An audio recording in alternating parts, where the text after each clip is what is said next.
carry-oriented top laner, but at the same time, I think this guy is so versatile.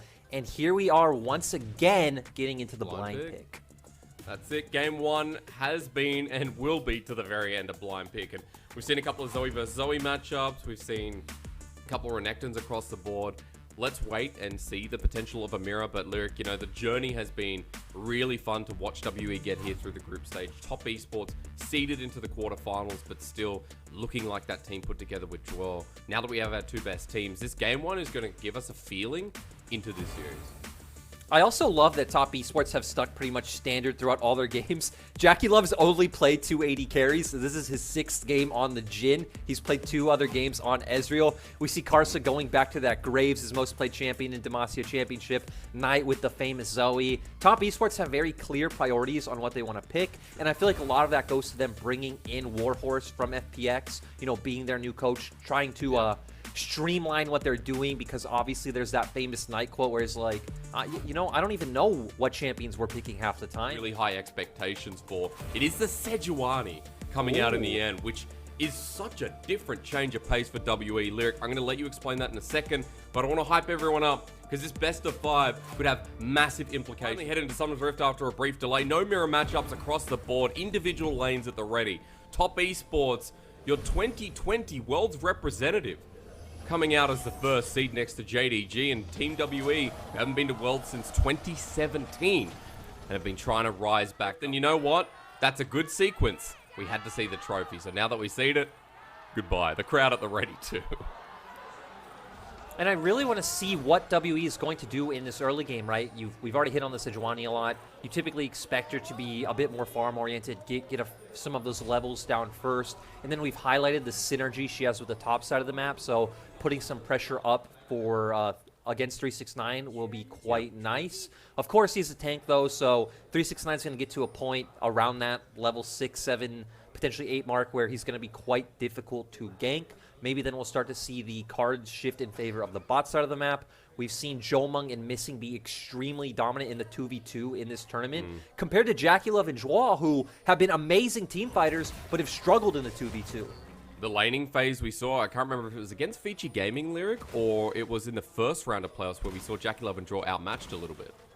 Yep, it was against FPX where, you know, Crisp and LWX were actually having a good time in that 2v2 lane. They were finding a lot of kills onto the likes of JackeyLove and Jgl, so we have seen a bit of, you know, there needs to be some time for JackeyLove and Jgl to get that perfect synergy, really figure out how the other likes to lane, so. True. Very true, as we see trading through the bottom side. Karsa starting top side red to build up for this invade. Now, beishang has just picked up blue. He's clearing out Gromp, but he's at a slower pace and at half health. Karsa's going to find him as the smite goes down, but just in time. Gets back to full. Karsa now moving to Wolves. Great to see this as well. We know that Zoe's going to have early push prio in mid lane, so we already saw Knight hovering over. You're, you know, a ranged carry champion against a level 2 Sejuani. She really doesn't have the ability to duel you. You're just going to be looking for the smite fight over this Wolves. But hey, Karsa has his smite up. beishang doesn't. Karsa going to win out in the end as beishang flashes the emote. Not sure in the end if he even got any Wolves. So Karsa up and with a bit of an advantage. Helps clear the mid wave here too. While fighting across lanes, this feels more like the LPL. It's Jiumeng who takes a bit of a hit, but sends it right back. Karsa's still looking for the invade, going on the Raptors, and I love this by him. We mentioned the priority in mid. We just saw the trades coming through in bot lane, and he's just going to be able to keep looking for these 1v1s, but Missing looking to stop it.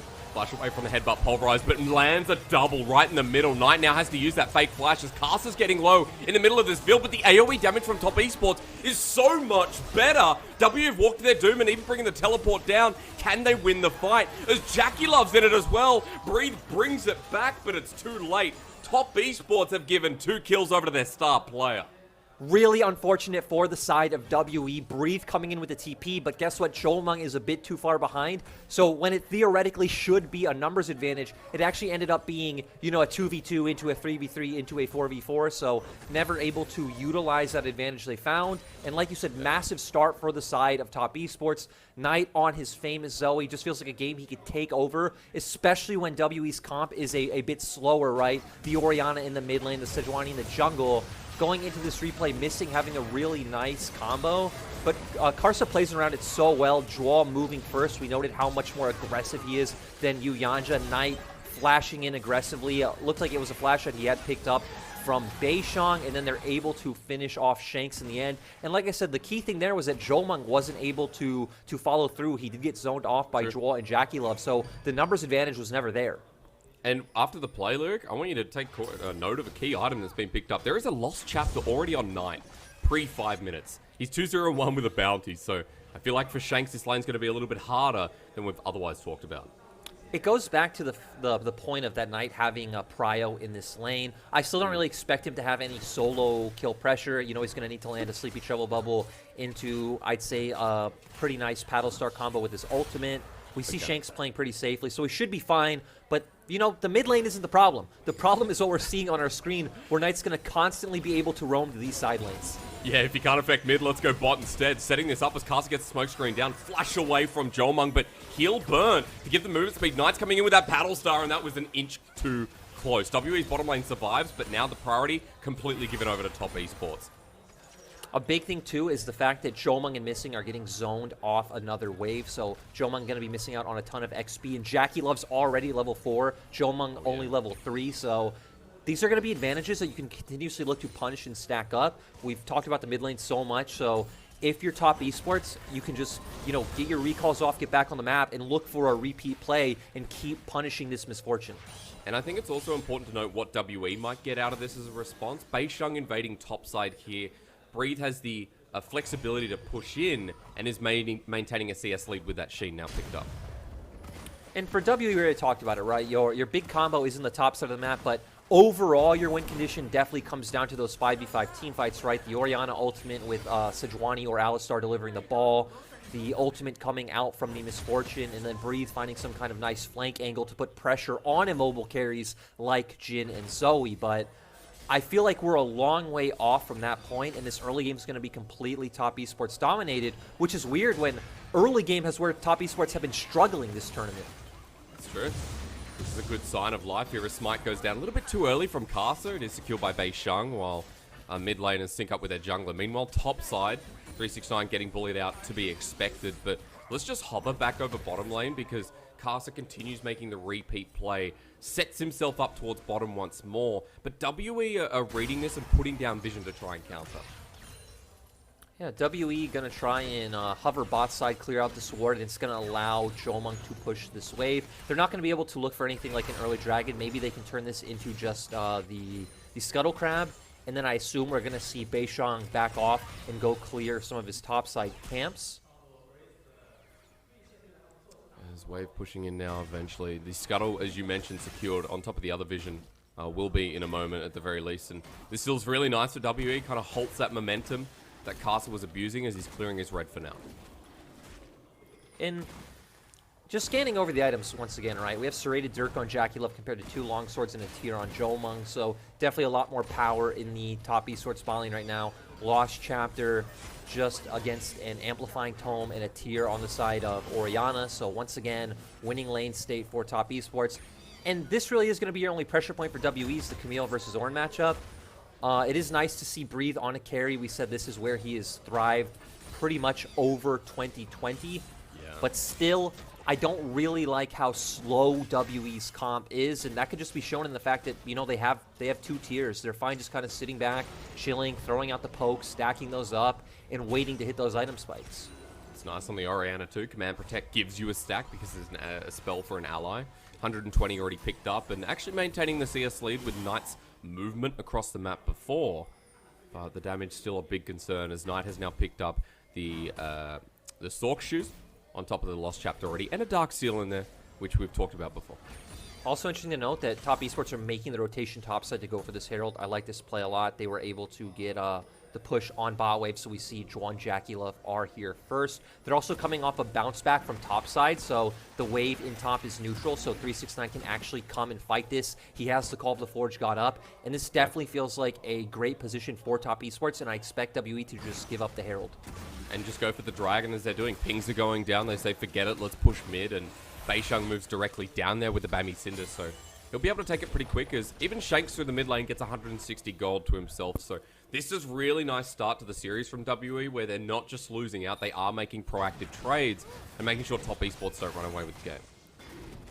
It's also quite interesting because we've seen Top Esports have actually been the other team this tournament where they wouldn't trade early dragons for like gold leads across the map. They would very much prioritize some of those early drakes, looking to contest those. Even if they weren't having prio in bot lane, they would consistently try to get those fights. But this time, kind of changing it up, playing more towards that Herald, trying to get the gold advantage and realizing, hey, we're going to get some of our first item power spikes first, which there's a ton of across Top Esports comp, and then look to maneuver for those Drake fights later on.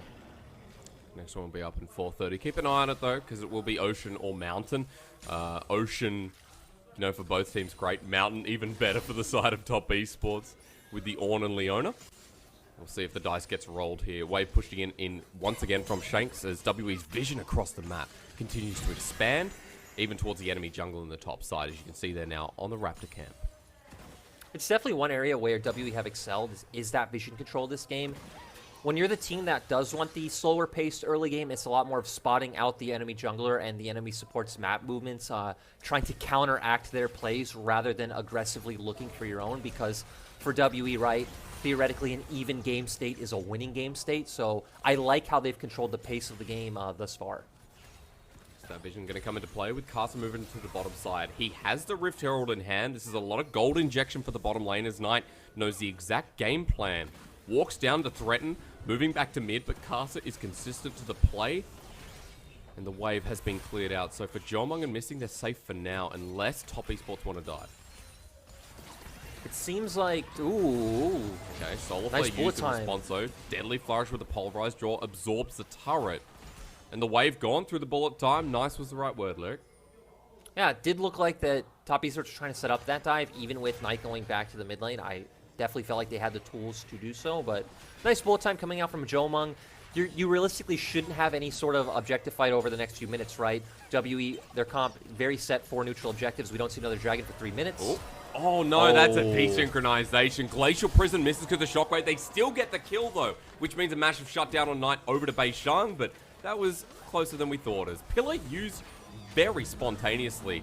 Hextech Ultimatum in the top side. 369 uses Call of the Forge God. He will get the passive as Bellows Breath comes out as well for the double passive. Flash away from Breathe. He doesn't have the hook shot, wall shot. Karsa already burnt the flash to get into this lane.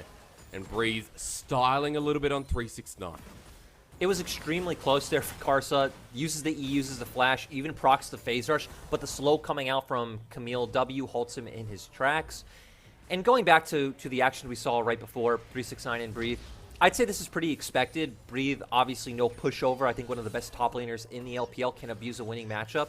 And for 369, I think he's the same way, but going into this replay, there's the anti-synergy that you were talking about. Doesn't matter. Nice flash coming out from beishang to guarantee the W, and they do pick up the kill in the end. But going back to the last point, 369 is one of those top laners that if he's in a winning matchup, he's super good at pushing it to its fullest, and he's good at taking over games. We saw that against Vici Gaming. He had a great Aatrox play, an amazing Akali game where he completely took over the pace of the game.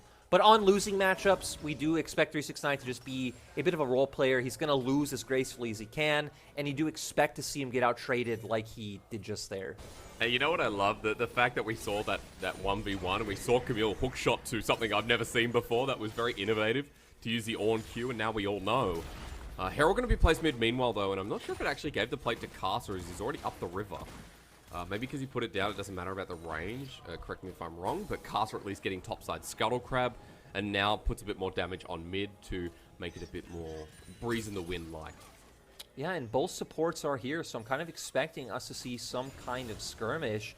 I'm surprised Karsa would back off. Maybe it's because there's no Call of the Forge God up for 369, because if they have that tool, I think you can definitely look to contest the blue buff coming out from WE side. We see Knight on a massive a power spike right now, almost about to pick up that Luden's Echo. Again, Zoe even very strong with just the components. Though, I guess if you're top esports, right, when the full power spike is hitting with those first item buys, I can understand backing off. I assume Knight only needs 1 or 2 more waves. Karsa also extremely close to his mythic as well. The only mythic we do see on the board currently is we have Divine Sunder for Breathe and the Eclipse coming out for JackeyLove. Divine Sunder has been something that's been really amazing against these tank matchups, you know, with the HP extra damage. So for Camille, makes a lot of sense. We've seen that and Triforce so far in the tournament. And we've had a lot of fun with the Demacia Championship because we've seen the different items that work on different champions. We've seen Luden's here on Orianna, which has been the go-to. You know, you expect the Sunfire and Sejuani, but 20% of me was expecting the Turbo Chem Tank. It's nice to see the diversity once again, and in Game 1, as we're getting to Mythics, it'll be those extra couple of builds that'll keep our curiosity. And top esports going to just start off this Drake outright. It is important to know that 369 has TP advantage, so Breathe is actually forced to start making his way down, but ends up going back up, and this just ends up being a free Drake over to TES. Thank you so much. Immortal Shield Bow does a bit of extra damage, gives it a bit of extra time as Graves picks that one up, and now we have a Mountain Rift. Top esports looking at this like, we don't care that we didn't get the Cloud Dragon first of all. We get an extra mountain in our inventory for this Ornn Leona. Perfect. I also love that Karsa has been one of the people who goes for this build the most. I think it's a lot more fun than the Gale Force build or the Eclipse build on Graves, where you go for the Immortal Shield Bow into the Bloodthirster Collector build. Again, you have so much sustain. It feels like you're a pseudo tank with just the amount of lifesteal you have in your build. When you crit, when you one-shot like an AD carry, you heal full up and you continue the fight. I've seen you on it too many times to definitely think that's OP. I'll be spotted out in a ward here down. Meanwhile, though, Lyric, we need to keep track of items, though, because you were mentioning before Knight was close towards his first. He's gone back now, and he's gone for the Ludens. Okay, so Luden's Tempest first here for Knight. The game pace has just been so slow and steady for both sides. I definitely feel like this greatly benefits WE. We hit so much on the amount of prio that Knight had in the mid lane early on. We saw how much Karsa was attempting to bully out beishang in the jungle. And we saw hints of how top esports are using that, but it doesn't feel like they pushed it to its fullest. We only ever saw one repeat potential gank on bot lane. That was when Jiumeng used the bullet time. I definitely wanted to see more than just that. You're allowing Orianna to get to her strong point. You're allowing Bree to get to the point where it's going to dominate inside lanes against the likes of the Ornn. And for top esports, it seems like they are on a bit of a timer. Yeah, because, you know, you were talking before about top esports early game and how it's been in the tournament. You know, we saw Knight get the couple of kills. We saw them trying to abuse bot, as you're mentioning before, but the repetition just wasn't there. And this Zoe has gone with the wind. And now that we're up against an Orianna, now that WE have themselves a game where they can play out time, it just feels like this is so beneficial for them right now. Even trying to find Jiumeng in the bottom lane. Draw can't get over the wall. They have to wait. And WE warding so well on top of that is keeping the game pace at their pace. It definitely feels like Missing and beishang have been one of the most important parts of this game staying so steady. But now, let's find out. Jiumeng's on a bit of an island. He flashes away. The Glacial Prison does wonders. And Twar's dead. Call the Forge God used the Searing Charge as the follow-up for 369. It's a 1-for-1, but 369 in an awkward position while Knight is trying to help Karsa out. But he's already killed Shanks. Top Esports want the final kill, and it's going to be on Missing, and that was great from the back end. Top Esports bring the tempo right back. I'm honestly surprised Top Esports won that so overwhelmingly with the fact that WE knew what was going on. Jgl actually going in with such an aggressive play, goes in despite seeing everyone there. beishang with a great Glacial Prism to lock him down. So it looked like it should have just been a straight up 4v4. But on the opposite end, we do see Shanks go down, Jiumeng, I'm sorry, go down quite early on from under the turret. Shanks in a follow-up. But here we are going to see, right, as Jgl, you know they're all here, but they feel like they have the burst to take him down. Nice Sejuani ultimate coming out, and then Missing, trying to zone out the other members, keeps walking forward. And a bit unfortunate from Shanks, right, walks into Tribrush. Karsa is there, forced to flash out, and then goes down. And during this whole time, Breathe didn't have TP, so just nice play coming out from Top Esports. abusing the fact that they had TP advantage and realizing, hey, it doesn't matter that WE have this position under turret with Sejuani already here. We know we have the damage to get this done. Lyric, he was like 10-15 seconds from having it as well. Really nice timer from Top Esports to spot that out. And with the advantage, 369 comes in, and Top Esports now with a bit of gold under their belt. 18 minutes into the game, we've got a Mountain coming up too, so this is going to be a really crucial play when we look back on it. As Glacial Prison's used onto 9, he's at half health, but missing, can't close the gap. Onto 369, not the crucial target. A soul flare for the re-engage, bullet time zones out JackeyLove. Maybe that's it as Breathe uses the Hextech ultimate, but flashes away. Karsa coming in with a big Ornhorn, the Ram Jam, and Baby Betty coming in as well. Shanks will get draw, but Karsa on an island. Immortal Shield Bow is not going to stop that. Top Esports decided to go in, and then maybe out. Shanks with a really good ultimate there, comes in, pretty much pops Troll right away with the ultimate into the combo. He's able to single-handedly zone off the rest of the members while Karsa is in the face of the other three. Did survive a long time with that Immortal Shield Bow like we talked about, but ultimately it is WE who profit in the end. And it goes back to our conversations earlier about, hey, WE's fine playing out this slow game where we just got Gale Force on Jiumeng with the Luden's Tempest on Shanks already. We're getting to the points of power for the sides of WE. And with one dragon picked up by both sides, it feels like this game is going to go, you know, the distance. Let's have a look again, because it started with a pick on Knight, re-engage from Top Esports, but I think the Orianna is the one we want to start looking at. Oh, we do see that Shanks is in the bot lane right now, does force out the TP. And without JackeyLove and Karsa actually in this fight, they're not able to burst anyone out from WE side. There's the Orianna ult that we mentioned. 3 men, pops draw immediately. But hey, we still have some action going on. Draw! Oh, Yan Jarzity's here. He's like, this is what I would do. And Draw's like, okay, I trust you. You've been on the team for a year, but you don't always want to listen to YYJ. And now 4 versus 5, WE say free dragon. Nice pickup by WE, and just Mountain Drake overall being nice for both sides, right? A Sejuani and Alistar on one side, Leona and Graves on Leona and Orn, I'm sorry, on the opposite. So gonna be nice for WE to pick this one up. They do also have almost a 2K gold lead, about 1.5 right now. We do still have a lot of turrets up on the map, so we're going to start hitting points where a lot of these are going to get taken right now. Of course, Camille with the Divine Sunder, almost at her second item as well, should be able to freely hit this turret against 369 once WE can start reestablishing some new vision lines and spot out the members from TES. I was going to ask you, Lyric, you know, what the state changes here, because when those turrets go down, when there's elongated lanes for Breathe, it does feel like now with the Ravenous Hydra, he's going to be unmatchable, and it's a really big power point for WE to play through. Yeah, WE's comp definitely wanting to play out through the 1-4. Orianna and Misfortune, neither of them really wanting to sit in the side lane either, so I expect Shanks to just keep answering waves and hovering mid. Sure. Breathe bullying in that side lane. For top esports, it's a lot more awkward. You kind of have this 5-man ARAM sort of composition. You need to send 369 to answer when Breathe pushes, but sending anyone to the opposite side of the map is very awkward. So we need to see top esports be very decisive in abuse points like this, where if they're indecisive, they're going to lose too much passive gold in their side lanes. Let's be honest, their mid to late game has been stronger than the early game here in this tournament, so let's see that participate here in game 1. They are almost 2,000 gold down with Breathe on his final hurrah in this bottom lane outer turret. More gold in his back pocket, and for WE, feels mighty fine. He's going to deny some of the minions as well that 369 wants to pick up. Also means he delays experience for the Ornn, who now has his upgrade, but is hoping to get some in the back pocket of top esports.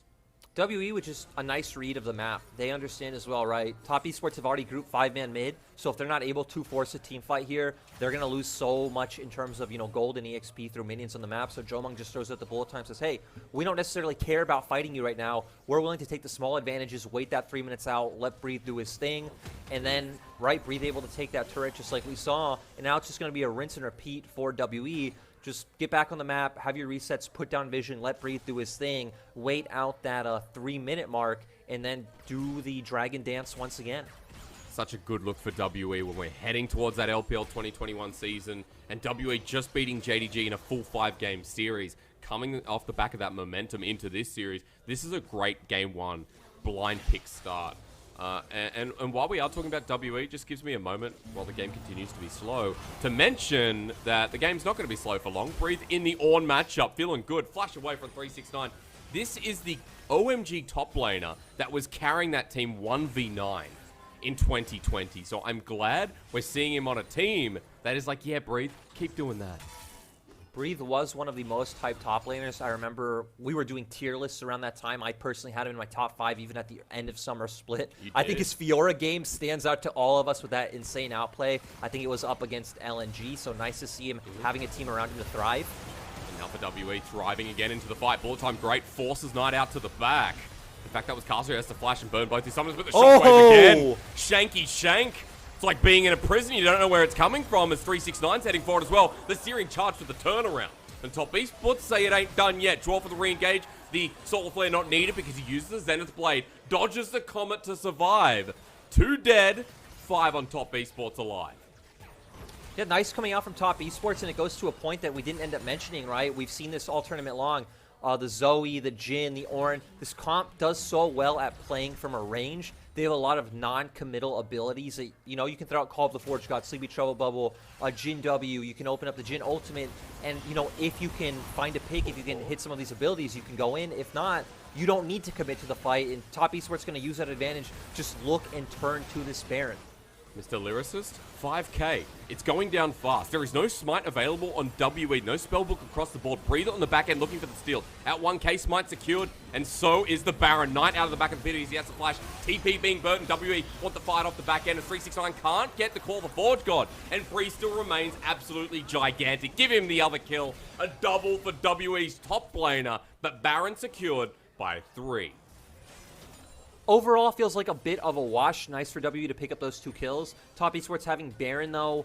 It will be up in time for next Drake for them to try to get control over some of the lanes. Their members might respond too late if WE can just get to Drake first and burn it immediately, but Breathe is going to become more and more of a problem as the game goes on. So top Esports, again, going to really need to find a lot of these fights. We see WE being the aggressor in this instant. Jiumeng not having the best ult still does force out a flash from Knight missing going in too far, and that ultimate from Shanks is beautiful, but here comes that long range that we were talking about with the Jhin ultimate coming through. Nice damage coming out from Knight as well, and top Esports aren't dissuaded. Jgl flashing in aggressively also finds the pick, and I just want to talk about Jgl for a moment with that, because it feels like one of the biggest differences between Jgl and Yuyanja is that Jgl has, like, he's very independent. He has his own idea of how he wants to play the game. He'll flash in aggressively. He'll look for these picks to where Yuyanja felt more supportive, right? I think his best performances came on champions like the Yuumi, like the Karma.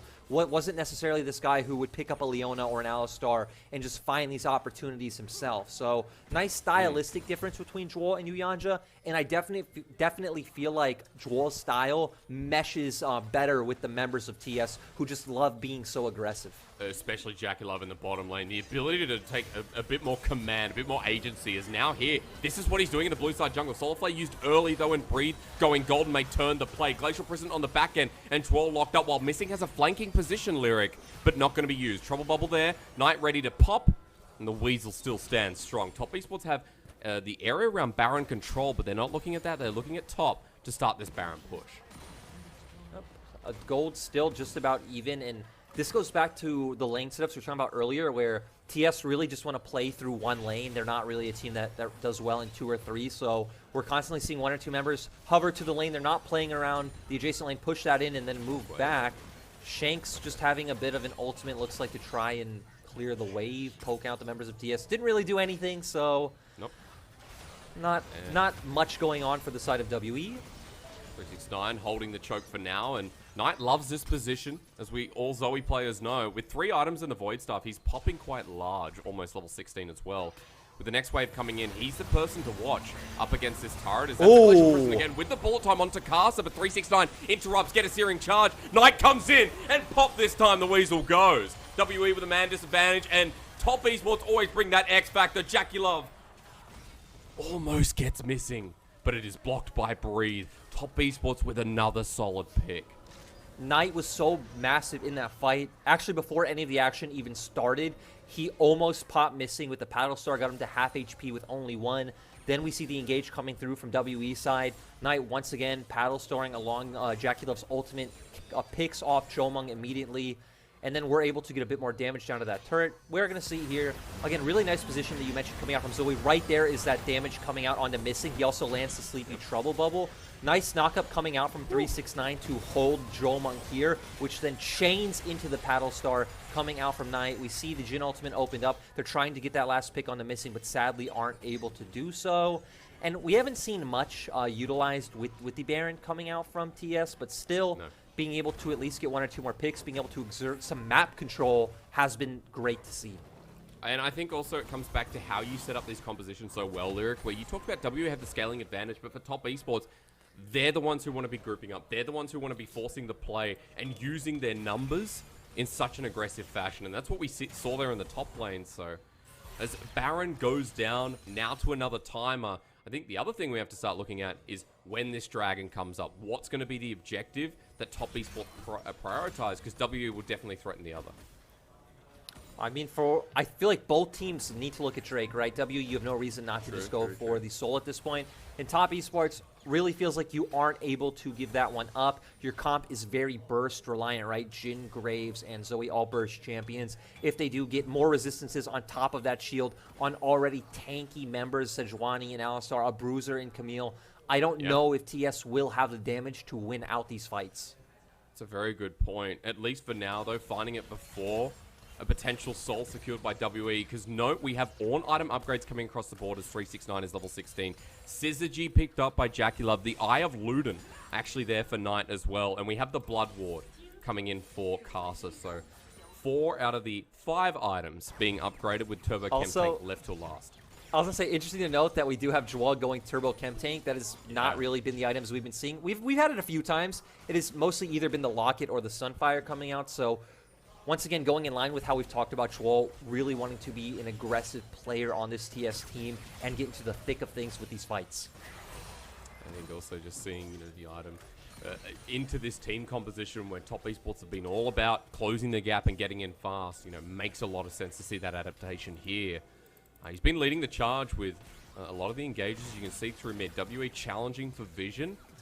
It will be this next wave coming in, and then the Dragon spawning in 25 minutes. So this is a fight which might dictate game 1.